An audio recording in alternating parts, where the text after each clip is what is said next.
I right? Yes. Yes, you are. I I was reading an article this morning where this reporter spoke concerning uh, the question, answering the question, where is God in the midst of this? Why would a just God allow something like this to happen? And I was waiting for it to go in one direction. However, when it took a different turn, I thought he was getting ready to question the presence of the Creator and all this, but he wasn't. He was actually talking about how God is God. Is. So I say that to say this: we are getting a clear picture as to where religious attitudes stand in relationship to what the reality of these circumstances are. And I wonder if there are many of us who actually see or are able to see, get a glimpse rather, of what what the reality of these circumstances really is. Has there been anyone else experience?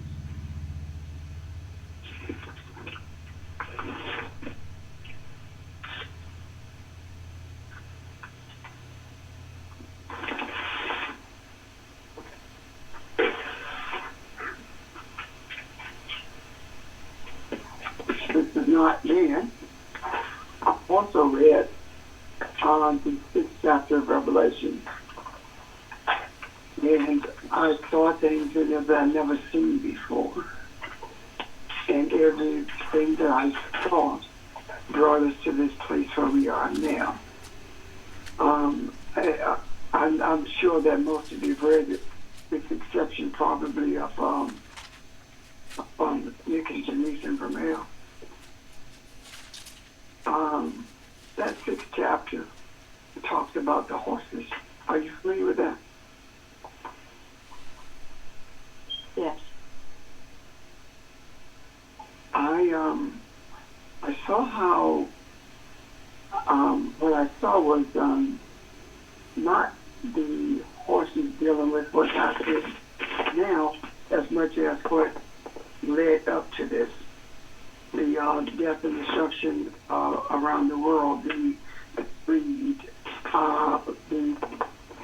the lack of concern or caring for those who are less fortunate, and leading all the way up to the place where the pestilence was released in the land, and that being what we are experiencing now.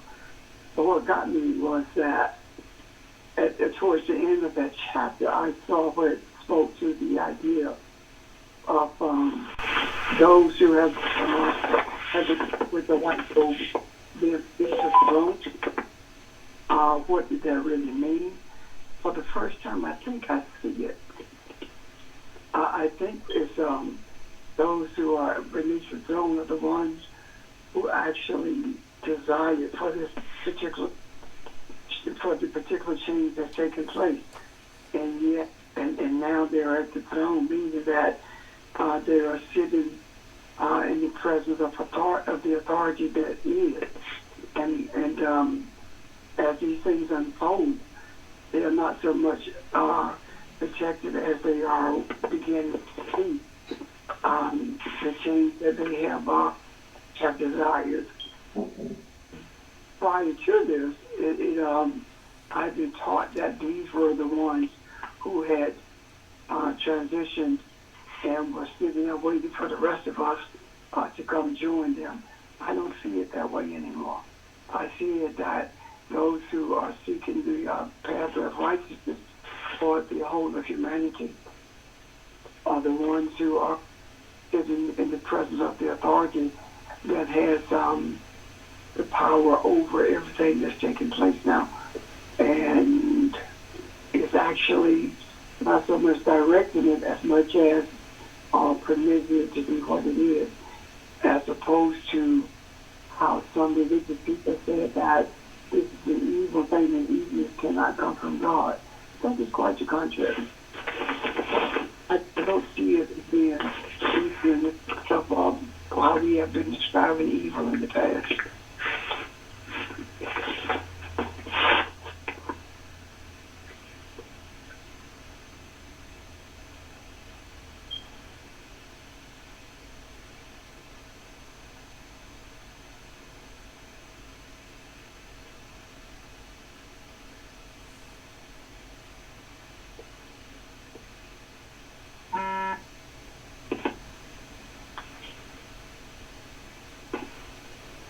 Sage? Hello? Good morning. Good morning. Good morning. Any questions? Comments? I think you went out for a minute, Sage. Oh, okay. Sorry. I was simply saying that my view of things is that we are in the midst, not on the precipice, in the midst of a change for humanity, and we're seeing the battle being fought, or it appears to be in Congress, but actually it's being fought in this universe, and the battle that's being fought is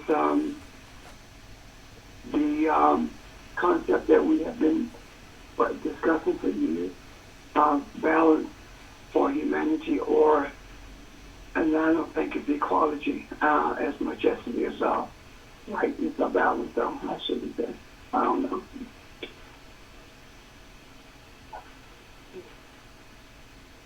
Are we seeing the destruction of the current system? Will it fall? Yes.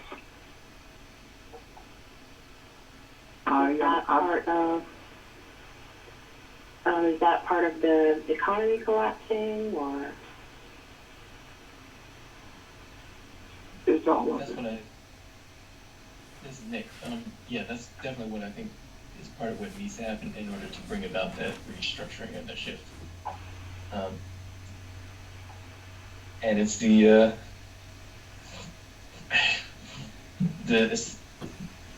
to talk about it politically anyway, it's the establishment Democrats who are responsible for holding us back, essentially. Who knew? Could you explain this? Say again? Will you explain? Yeah, So, when the Republicans introduced whatever their version of income assistance and debt relief is, even though it may not be fully adequate, I believe they are basically going to secure their reelection. So there's still a chance that they might not be elected, but it's whoever, it doesn't matter who, Republican, Democrat, whatever, whoever is doing what needs to be done, they're the one that the energy will carry forward, or be carried forward with into the sort of new collective mentality that we are shifting into. And the establishment Democrats have refused to recognize that people like Bernie Sanders, Elizabeth Warren, etc., their ideas were the way in which we needed to change, and their ideas were, and still are, the future of the so-called Democratic Party. But since the establishment Democrats have, as I said, refused to accept this, they keep trying to push us back into status quo, which doesn't exist anymore. They, I believe, are going to be overlooked And of all people, it's going to be Republicans and the conservatives who break down and actually do the things that need to be done in terms of stabilizing or helping people stabilize emotionally, mentally, and physically. Which is amazing because if you remember the story about Jesus cursing the fig tree, he didn't curse the thorn bush, he cursed the fig tree. Because the fig tree was supposed to be the one that gives you life, that gives you sustenance. Democrats are supposedly, of the two parties, the ones that are supposed to be about caring for the people. And they refused. So they're not going to exist.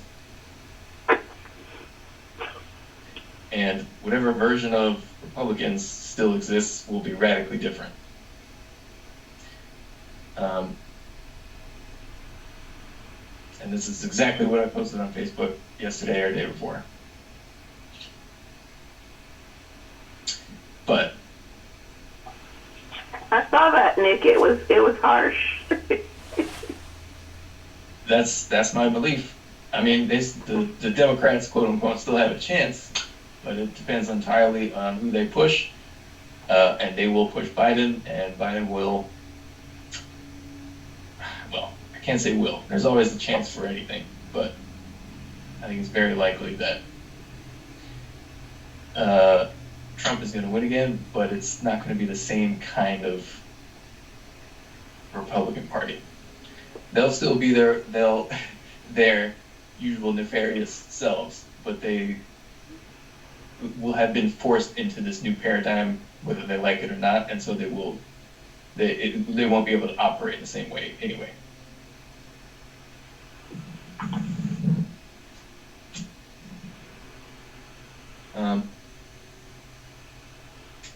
So that's what I think we're seeing, and I'm in complete agreement that we're in the midst of the end of whatever the system was.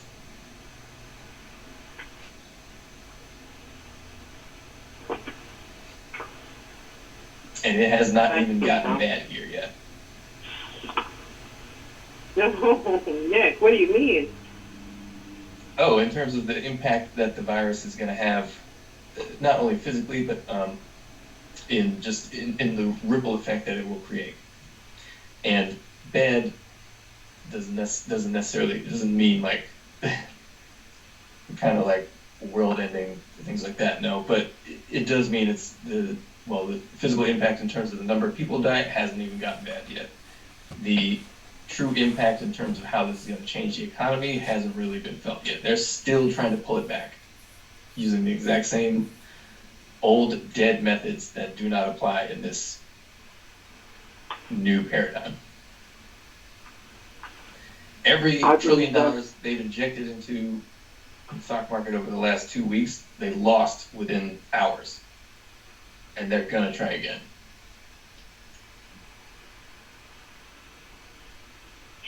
I believe that the death toll and the infection rate will not begin to decrease until the change takes place in terms of how they approach the people who are in the greatest need. I don't believe that there will be anything they can do to abate the rise in infection. This virus is going to run rampant until attitudes change. I think it's the energy of attitude change that's going to have an effect on it, not a vaccine or not any other medical approaches or political approaches for that matter.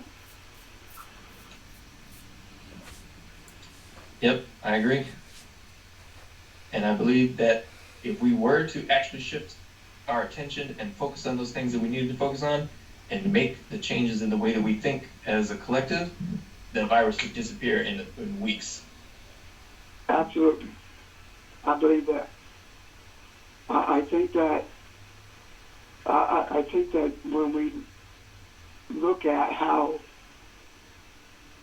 the government is approaching it and how religion is running away from it, that in itself is the message that we're supposed to get from it, which tells me that neither one of them knows what to do. They have an essence on their hands, and as Nick said, of returning to the archaic method of trying to deal with it, not realizing, or maybe so realizing, that this is not working, but refusing to do what they feel like or know should be done. I mean, like the establishment Democrats, what did they do? They had in this bill sick leave for everyone. The Republicans said no, and without any debate whatsoever, they removed it. So when you look at this thing with the sick leave, you say, who qualified? Actually, nobody. No one qualifies. Because if you have 50 people or less, then you can opt out and they can't get the sick pay. If you have 500 or more, it doesn't apply. So what falls in between that? The people who fall in between that, usually most of them work for the government, and they have sick leave anyway. So it really didn't help anyone. So what I'm seeing, Nick, is not so much the establishment Democrats as I am seeing the Republican Democrats are both exactly the same people with different verbiage in the way they communicate with the society. But as far Yes, as sir. Big Brian, No, I said yes, sir. They are. yeah. So what do you see the outcome?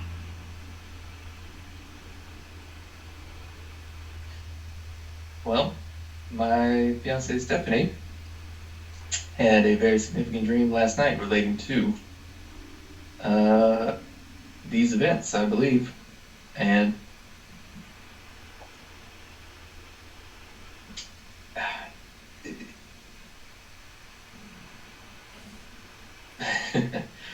she could explain it better than me, but like the end result is that we get the system that we need. We do make the shift, but we take the long road. It seems like every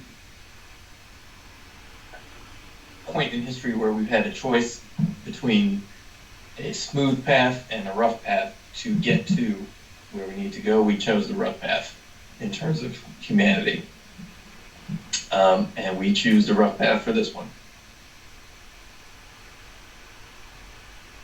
But Nick, can't we influence that and change that so that it is not the rough path as it has been? I mean, when we think about it, things are so different. Every time that something like this has happened and there has been an infusion of quote-unquote cash into the system, it has may put it on life support, but it survived. However, this time, nothing is surviving. For example, when the market crashed, that's the best time to buy stock, right? Yeah. But everybody who bought stock when it crashed, they lost the next day. Yeah. Everything left. You know? So there is no life support seemingly, and I guess what I'm trying to ask you is this because the influence that we are capable, that we can have on it, will change it so that people don't have to go through this era of suffering for so long, or this time of suffering for so long. Yeah. You're right. We do still have the ability to influence it, and the path does not have to be so rough. But I think, yeah, you're right. what Stephanie saw in the dream was death. Death is what I said, but I believe it. If we have the influence over that we do, then it's more so the death of the cruel system that we've been operating underneath, rather than the death of people, which will force that system to change.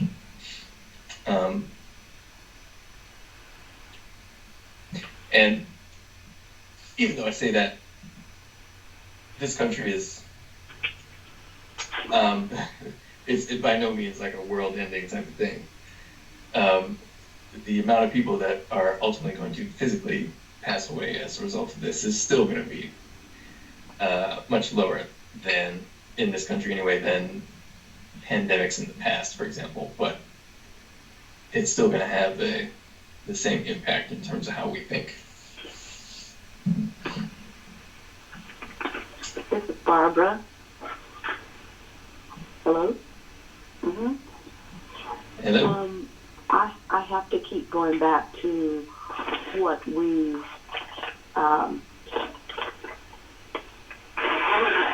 were purposed to meditate on. And all of it relates to balance and harmony to the human consciousness, to the earth and its environment, and to the universe. I'm not trying to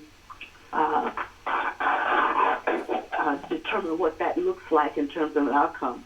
And so I believe that as long as we stay focused on that, sure, there are going to be deaths. You know, some of us may leave. It doesn't matter. If the issue is mankind,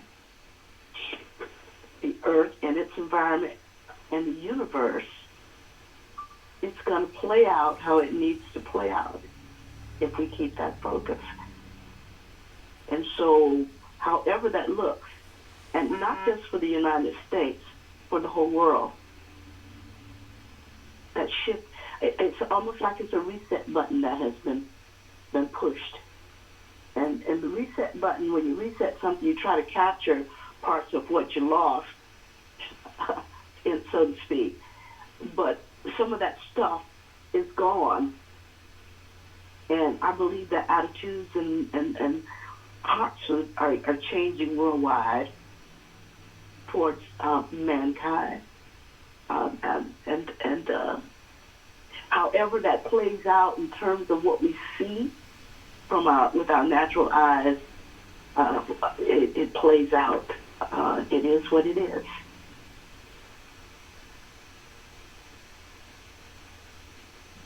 This is Audrey. I just wanted to comment on what Nick was saying.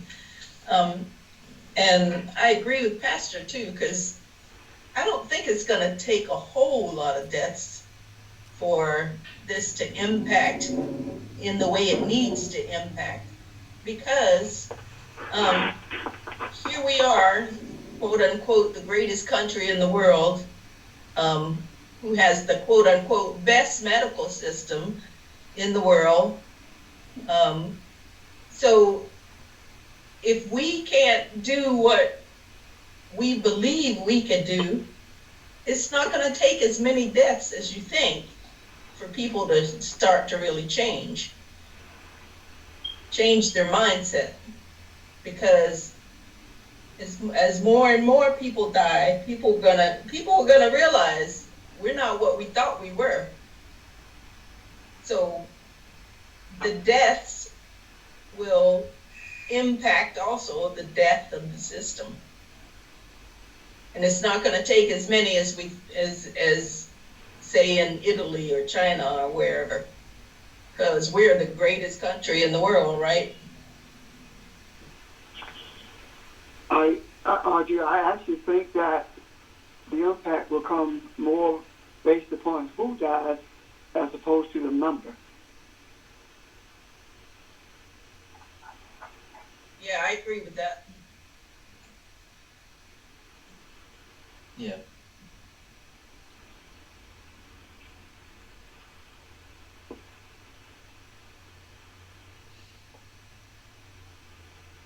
Pastor, that thought kind of resonates very loudly with me because we have put so much emphasis on people and who they are, what they have, and where they came from, and what pedigree they came through, and that this is going to show that death is the equalizer in a sense, regardless of what you think you are. And I think that people will see that as well. Coronavirus is the equalizer too.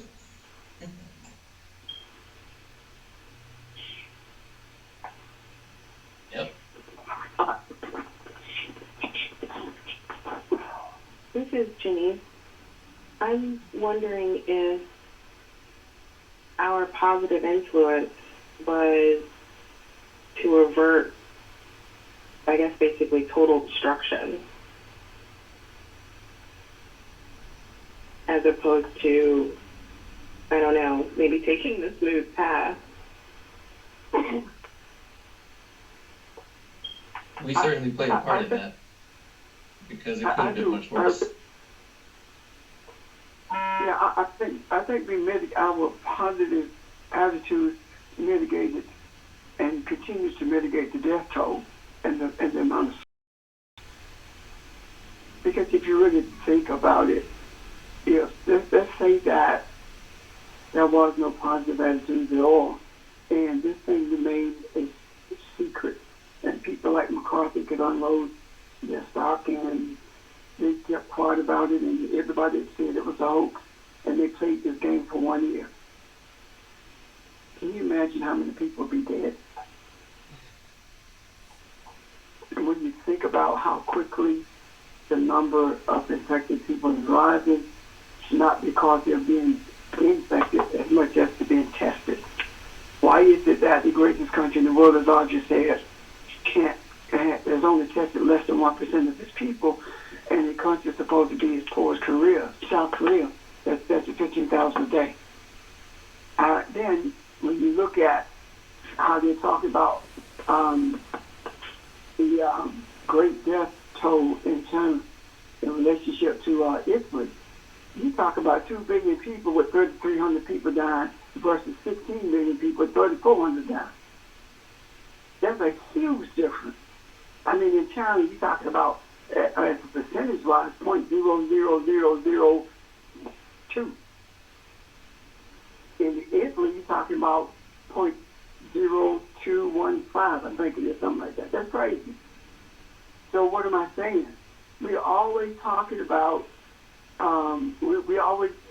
hear the commentators, they are always talking about how bad things are when it comes to Italy or when it comes to this country. But then when you look at what happened in China, when you look at what has happened in other nations around the world, they don't care.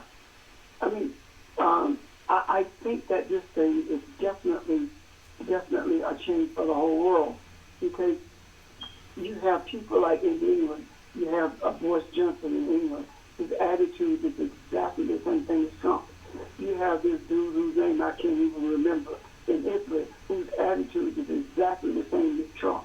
And these 3 nations are actually the worst case scenarios in terms of what's happening. That's no accident. I think this is a light being shown on the leadership of the chaos in this earth, so that not only can it be seen, but the images towards the change of it can be pointed in their direction. Because if we are who we say we are, then our attitudes are able to utilize the energy of those people who are seeking change and to target it and to place it where it's needed without us even knowing what the targets are or how to even do it other than by design that it happens. So, and the other thing I thought about when Barbara was speaking about the period when we were meditating, I believe that, Bob, with you, that meditation period would lead us to where we are now. Because think about it this way, we talked about years ago how the social media and internet was a type of man-made spiritual communication device. And look at where we are now. We are dealing with communication on the spiritual level based upon man's ideas of material spirituality. And it's working. So are we combining the two worlds by doing this?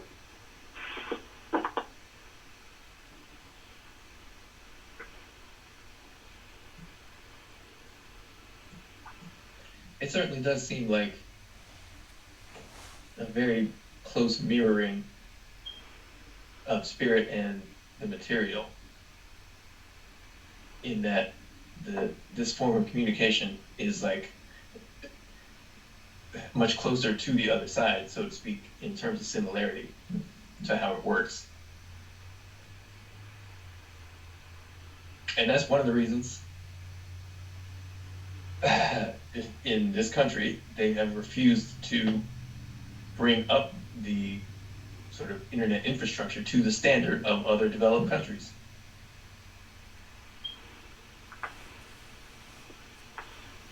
Yeah, but now they are. They're increasing the speed and they're offering it free to people. Now they're being forced to. Yeah, Yeah. forced to. So we're actually moving to home. Yeah. Computers are at home. Everybody has to have better access. Yes, I know. But in South Carolina, they are taking buses, school buses, and parking them with internet service, so that everyone can have internet in the rural area, so that the kids can tell us whatever. Work home. I don't know. I feel. How many of you have been out, not just going to a store, but just been out outside the house to feel? And I feel different. It's like a different vibe in the air. Yeah. It's not frightening. It's not deadly dangerous. It's just a different feel. It's like there is a sense of, I don't know, how can I describe this? It's like something, like a glove holding you, but at the same time, you can feel that there is something different in the air. The image is different. Has anybody experienced that?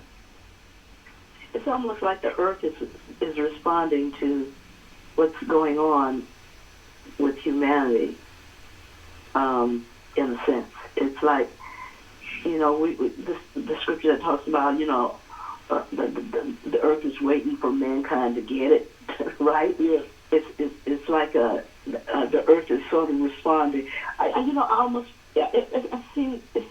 It seems like a pause to me. And I don't mean a pause in the usual sense of nothing happens in a pause. I mean a pause in terms of something transitioning, but you don't see the end of it yet, but you're in the midst of it. That's what it feels like to me. It's like a pause to pay close attention. Or Yeah. to pause. Yeah, I feel kind of like a joke where everyone's, at least around here, I've gone the past few afternoons and just going and running up near the Hudson. With everyone pausing, it's almost as if, yes, from a physical standpoint, there's physical distancing, but in terms of social isolation, that has not been the case. and everyone are starting to actually connect more on more so of a spiritual level. I don't think they necessarily know what's going on and really can explain it, but they definitely feel it. It's a more general connectedness where, in terms of the focus of the populace, that I definitely feel around here, and even in terms of the having to, when we were just mentioning a few moments ago about the internet, the same thing. Once before, the internet was definitely looked at as tearing certain connections apart and people becoming more distant. I think everyone is more so in, I'm not talking about like the government, but the general person is in more solidarity now. Even with their interactions and staying connected, their focus in terms of what was important in their life and what actually matters.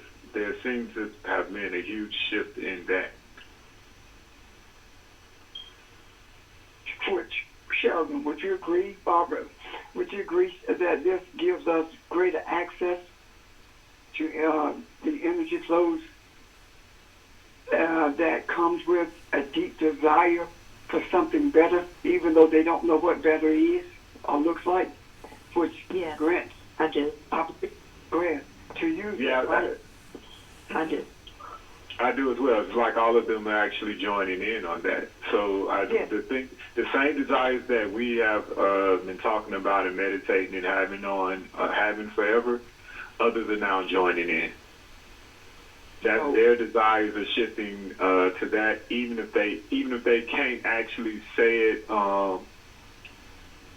from a conscious standpoint. What they want, they are starting to yearn more for it. Yes, and are we the conduit through which they begin to see what they want? Like, for example, we are into all those things that divide us, all those things that give us all these made-up attitudes about each other, all those things that makes us feel like we're superior to someone or inferior for that matter. Everything that separates all these lines that are drawn, the walls that are there, evaporates. If those are our desires, Go ahead. If those are our desires and they pick up on that, then we can bring about a more civil society through all of this, in the midst of all of this. No, I definitely agree. Earlier today when we were talking about the economy, I think the attitude in the government, I think generally speaking, the attitudes are starting to shift in terms of what. Okay, so basically, I guess to take a step back right quick, our government is basically based upon principles of course, capitalism and accumulating a whole bunch of physical possessions and things like that. And the populace has given its consent on allowing that to happen because as a populace, as a society, we have bought into that, and therefore we have desired to have those things as well. Hence, the government is what it recently was. Now the general desire is completely shifting from that, and it's almost like everyone is waking up at the same time, as if a lot of people, you have a situation where people become extremely wealthy, but then they don't realize that wealthiness doesn't bring them happiness until they become wealthy. When all of a sudden what has happened is all of these possessions and things like that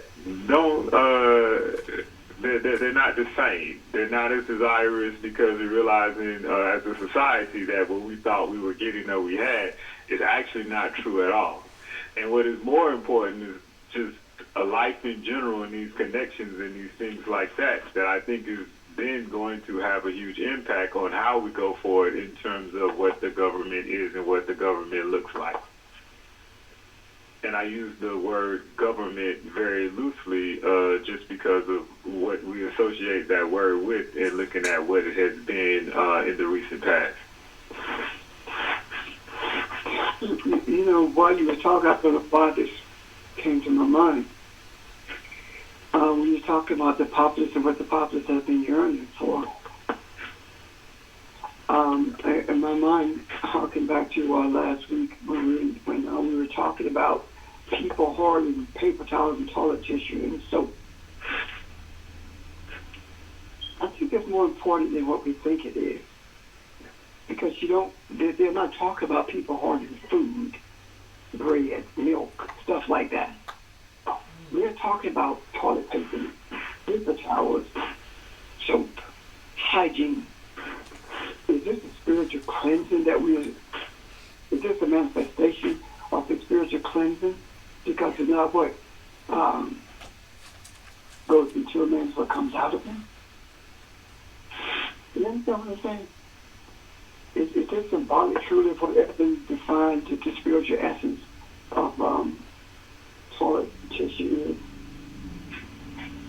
is? It has. Are we being purged from these cynical attitudes that we have towards each other based upon economics and social status?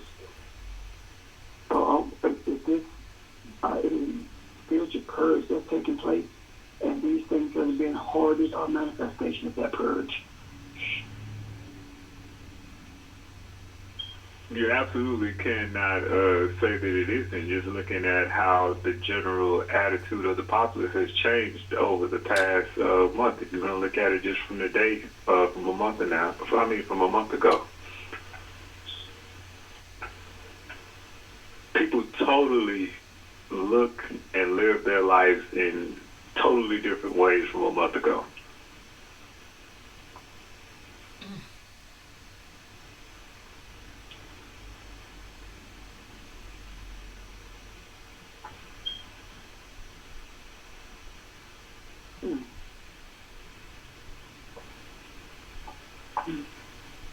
I don't know if it's because I've had limited exposure, but I haven't encountered as much frightness, but there has definitely been a seriousness there.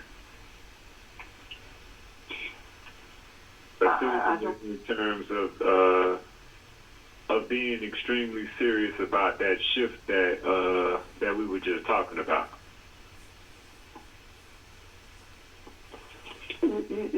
I've also seen this shift in this idea.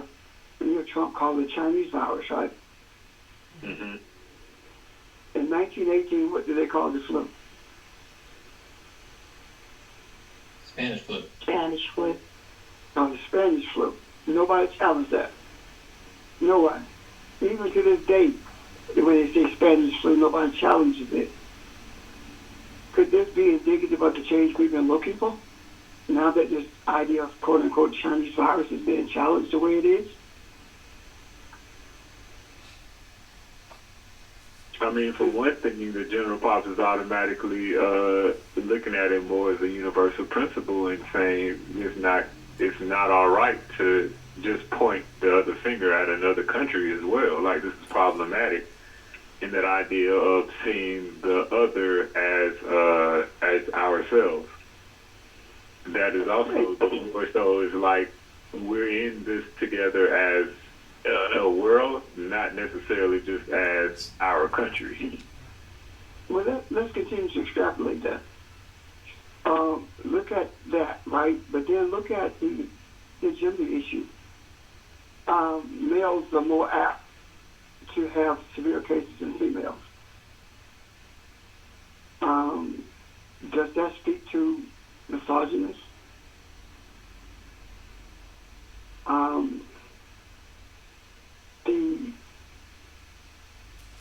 The idea of the church itself, religion, being eerily silent on this, and I think I finally figured out why they're silent, especially the African church. They can't figure out how to get that money on Sunday.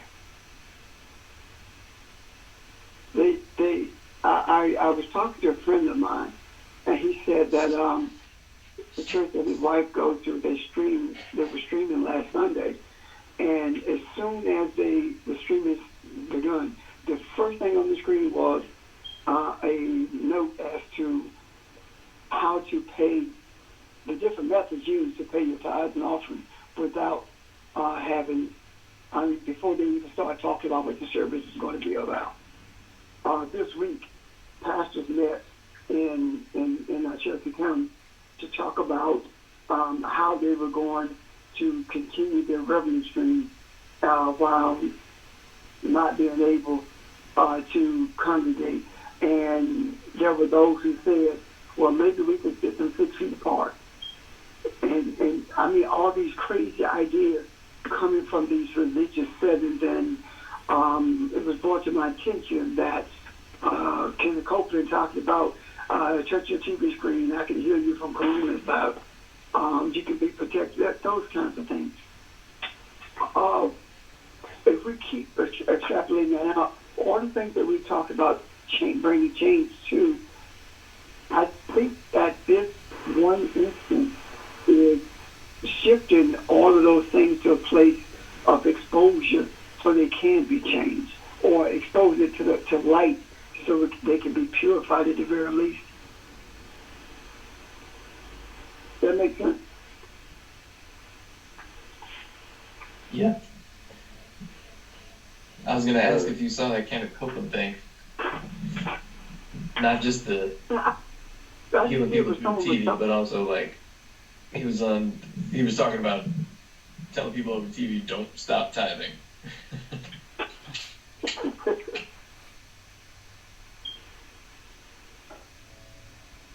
He's telling people what? Don't stop tithing. Don't.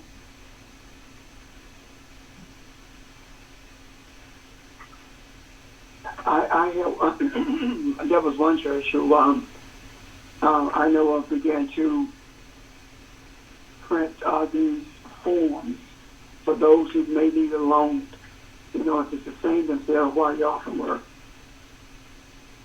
So when the person was telling me that, I said, so what you told me is that you ought to print a loan application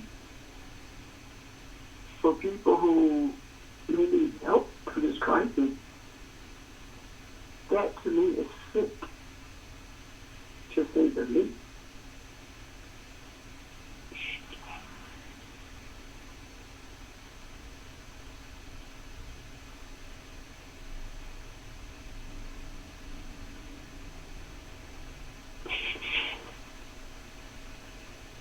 You'd think they'd be offering up some of these enormous recreational centers for hospital beds, or trying to feed people, or, I don't know, organize mental health care.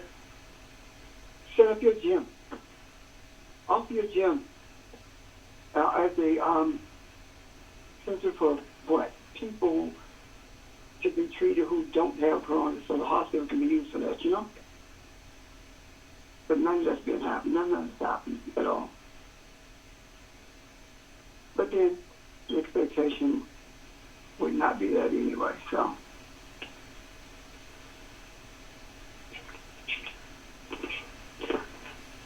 Pastor, or family, things doesn't change until it comes to your door, right? Usually.